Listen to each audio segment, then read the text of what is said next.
Hello learners, we are back with our new video. और आज का जो टॉपिक है वो है फेयोल्स प्रिंसिपल्स ऑफ मैनेजमेंट।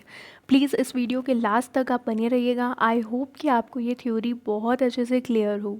चलिए स्टार्ट करते हैं video. Fayol's principles of management. Fayol ने कितने प्रिंसिपल्स दिए थे? 14 प्रिंसिपल्स दिए थे मैनेजमेंट के। Henri Fayol was a French industrialist. He was known as the father of principles of management. Henri Fayol को हम प्रिंसिपल ऑफ मैनेजमेंट का फादर भी कहते हैं और मॉडर्न मैनेजमेंट का फादर के नाम से भी इन्हें जाना जाता है।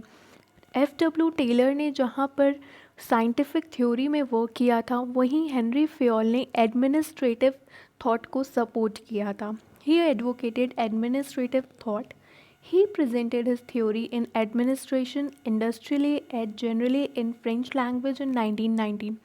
ये एक फ्रेंच थे तो ऑब्वियस सी बात है कि इन्होंने जो थ्योरी देनी थी वो फ्रेंच में ही देनी थी। तो 1919 में इन्होंने अपनी थ्योरी को प्रेजेंट किया था। लेकिन इस थ्योरी को ट्रांसलेट इंग्लिश में कब किया गया? 1929 में। और क्या नाम था बुक का इनकी? जनरल एंड इंडस्ट्रियल मैनेजमेंट में इन्होंने अपनी थ्योरी प्रेजेंट की थी। Let's start our 14 principles of management. Very important topic है गाइस, ध्यान से पढ़िएगा। Division of work. इसका मतलब क्या है कि आपको क्या करना है, वर्क को छोटे छोटे स्मॉलर यूनिट्स में डिवाइड करना है। इसका पीछे का रीज़न क्या है कि हमें काम को छोटी यूनिट्स में क्यों बांटना है? बिकॉज एक पर्सन पूरा काम नहीं कर सकता है। जब हम काम को छोटी छोटी यूनिट्स में बांट देंगे और फिर फर्दर एलोकेट करेंगे तो उसके बेनिफिट्स देखने को मिलेंगे। वाई? हम क्यों यूज़ करेंगे? क्योंकि सिंगल पर्सन पूरा काम परफॉर्म नहीं कर सकता। और जब हम एलोकेट करते हैं स्मॉलर यूनिट्स को तो उसका बेनिफिट क्या होगा? Specialisation and no wastage. Specialisation का मतलब जब एक पर्सन कोई भी काम को बार बार करता है तो उसके अंदर आता है स्पेशलाइजेशन। और जब सही मतलब जब एक पर्सन एक काम को बार बार करता है तो ना वेस्टेज टाइम की होगी, ना वेस्टेज रिसोर्सेज की होगी, ना वेस्टेज ह्यूमन एफर्ट्स की होगी। आगे बढ़ते हैं। Authority and responsibility. Authority and responsibility का मतलब क्या होता है? अथॉरिटी का मतलब होता है कि हमारे पास पावर है कि हम इस वर्क को कर सकते हैं। मतलब हमारे पास अथॉरिटी है कि मैं इस वर्क को परफॉर्म कर सकती हूँ। Right to get work done from others. Authority का मतलब कि हाँ, मेरे पास ये भी पावर है कि मैं किसी दूसरे से ये काम करवा सकती हूँ। रिस्पॉन्सिबिलिटी का मतलब कि मेरे पास ऑब्लिगेशन है कि मुझे इस टास्क को परफॉर्म करना ही है। तो अथॉरिटी और रिस्पॉन्सिबिलिटी एक साथ जाती हैं। ऐसा नहीं है कि आपने किसी को अथॉरिटी दे दी, आपने किसी को पावर दे दिया कि हाँ तुम दूसरों से काम करवाओ, लेकिन रिस्पॉन्सिबिलिटी नहीं दी तो वो अच्छे से काम कर पाएगा? ऑब्वियस ही बात है, नहीं कर पाएगा। अगर किसी को रिस्पॉन्सिबिलिटी दे दी, हाँ तुम ये काम करना है, लेकिन हमने उसे अथॉरिटी नहीं दी कि हाँ तुम ऐसे कैसे, अथॉरिटी के बिना तो वो रिस्पॉन्सिबिलिटी को सही से ले ही नहीं पाएगा। तो इन दोनों अथॉरिटी और रिस्पॉन्सिबिलिटी साथ साथ जाती हैं और ये लोगों हमें क्या करना है? अथॉरिटी और रिस्पॉन्सिबिलिटी को साथ में लेकर चलना है। नेक्स्ट है डिसिप्लिन। डिसिप्लिन का मतलब है जो एम्प्लॉयज़ हों वो कैसे हों, ओबीडियंस हों, रूल्स और रेगुलेशंस को मानते हों। ऐसा नहीं है कि वो अपनी अथॉरिटी को कुछ समझते ही नहीं, अपने टॉप लेवल को कुछ समझते ही नहीं है, ऐसा नहीं होना चाहिए। Next, unity of command. हर एम्प्लॉय का एक ही बॉस होना चाहिए, एक ही सुपीरियर होना चाहिए, एक से ज़्यादा सुपीरियर नहीं होना चाहिए। और अगर ऐसा होगा तो क्या होगा? कन्फ्लिक्ट्स आएंगे, लड़ाई झगड़े होंगे। वो किसकी साइड जाएगा? लॉयल्टी ब्रेक हो जाएगी, डिवीजन हो जाएगा लॉयल्टी का। तो इसलिए यूनिटी ऑफ कमांड क्या कहता है कि हर एम्प्लॉय जो है वो अपने ऑर्डर्स किससे रिसीव करे? सिर्फ एक से ही रिसीव करे। Should receive orders from only one superior, या फिर एक ही बॉस होना चाहिए। नेक्स्ट है unity of direction. One head and one plan. Unity of direction का मतलब कि जो भी हेड है वो एक ही प्लान, मतलब सारी एक्टिविटीज़ जो होनी चाहिए वो एक ही साइड जानी चाहिए। ऐसा नहीं है हर एक का गोल अलग जा रहा है, किसी का गोल अलग जा रहा है, ऐसा नहीं है। एक हेड एक प्लान होना चाहिए, हर एक्टिविटीज़ एक साथ जानी चाहिए।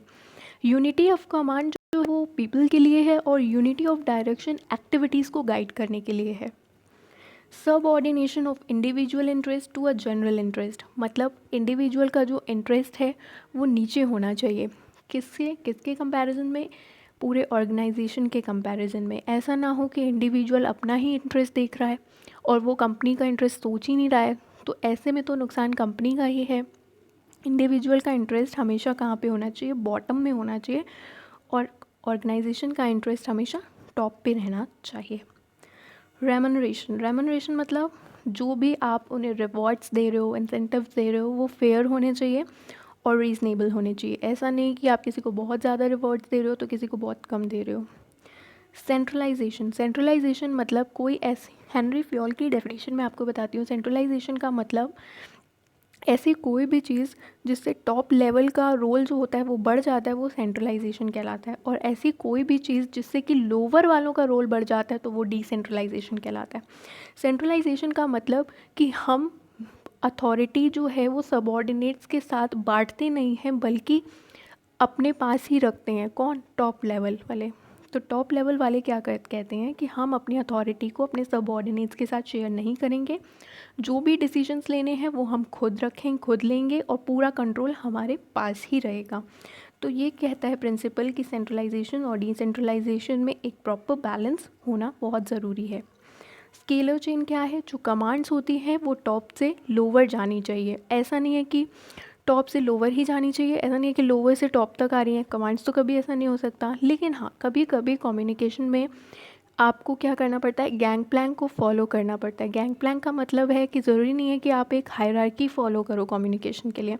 कभी कभी एक बहुत अर्जेंट नीड पड़ गई कि आपको, सपोज़ ये एक डायग्राम है, ए को कम्युनिकेट करना है एच से, तो वो सबसे पहले किससे कम्युनिकेट करेगा? बी से, फिर करेगा सी से, फिर करेगा डी से, फिर करेगा ई से, फिर करेगा एफ से, फिर जी से, फिर एच से कर पाएगा। तो ये कहता है प्लान, जो गैंग प्लैंक है वो ये कहता है कि ए एच से भी डायरेक्टली कम्युनिकेशन कर सकता है। तो गैंग प्लैंक जो है वो थोड़ा फ्लेक्सिबल है। नेक्स्ट, ऑर्डर मतलब इसमें दो चीज़ें हैं, material and social. Material order का मतलब हर चीज़ें सही जगह पर होनी चाहिए, और सोशल ऑर्डर का मतलब होता है हर लोग सही जगह पर होने चाहिए। मतलब every person at a right place. Right place पे होना का मतलब है जिस पर्सन के लिए जो पोजीशन बनी है वो उसी पोजीशन पे होना चाहिए। अदरवाइज़ क्या होगा?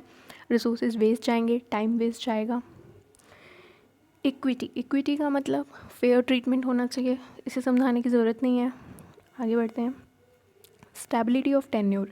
आज के ज़माने में हर कोई चाहता है कि स्टेबिलिटी हो, हम स्टेबल रहें। स्टेबल का मतलब ऐसा ना हो कि हमें निकाल दिया जाए जॉब से बहुत जल्दी। इसलिए एम्प्लॉयज़ को स्टेबिलिटी देनी चाहिए हमें। ऐसा नहीं है कि हम जल्दी जल्दी उन्हें निकाल रहे हैं, शॉर्ट टेन्योर पूरा नहीं हुआ कि हमने निकाल दिया। हाँ, जो इनएफिशिएंट है उसको ज़रूर निकालिए आप, क्योंकि उससे तो ऑर्गेनाइजेशन का ही लॉस है कहीं ना कहीं। इनिशिएटिव का मतलब हमें एम्प्लॉयज़ की क्रिएटिविटी या उन्हें इनिशिएट करना चाहिए कि आओ, आप आगे आओ, अपने आइडियाज़ रखो, ये सब इनिशिएट करो।